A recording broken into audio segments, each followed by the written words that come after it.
করছি, সব ভালো আছে। তো আমি তোমাদের ভালোবাসা অনেক অনেক ভালো আছি।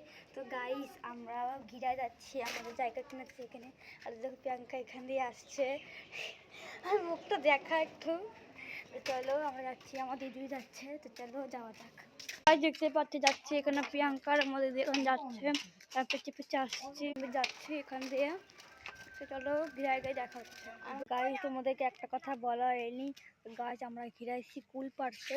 তো এই দেখো আমি কটা পাথর নিয়ে নিয়েছি কুল পাড়ার জন্যে, লাঠিও নিয়ে নিয়েছি, লাঠি দিয়েও পারবো। তোমাদেরকে গাছটা দেখাচ্ছি, কুল গাছ। আমার দিদি আর প্রিয়াঙ্কা যাচ্ছে কুল পাড়তে, আর আমি এখানে দাঁড়িয়ে গেছি রাস্তার সামনে।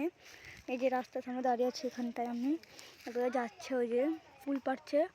ওই যে আমাদের এটা কুল গাছ, এই যে অনেক কিন্তু ফুল ধরেছে, কিন্তু আমরা পারতে পারছি না, তাই আমার দিদি পারছে লাঠি দিয়ে। যে পাকা কুল গাছ দেখতেই পাচ্ছি, একদম হলুদ হয়ে গেছে। এটা আমি প্রিয়াঙ্কাকে দিয়ে দিই। কুলটা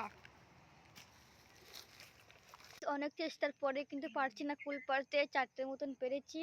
তো আমি হাঁপিয়ে গেছি পারতে পারতে। এখন প্রিয়াঙ্কা আমার দিদি পারছে, কুল পাড়া হয়ে যাচ্ছে। এখন আমরা বাড়ি যাচ্ছি।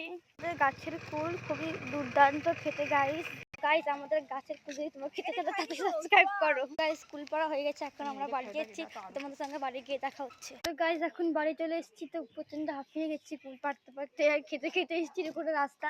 তো আজকে জন্য এটুকুই, ভালো লাগলে লাইক কমেন্ট শেয়ার সাবস্ক্রাইব করে দিও। দেখা হচ্ছে নেক্সট মিনি ব্লগে। আর আমাকে সাবস্ক্রাইব করতে একদম ভুলো না গাইস।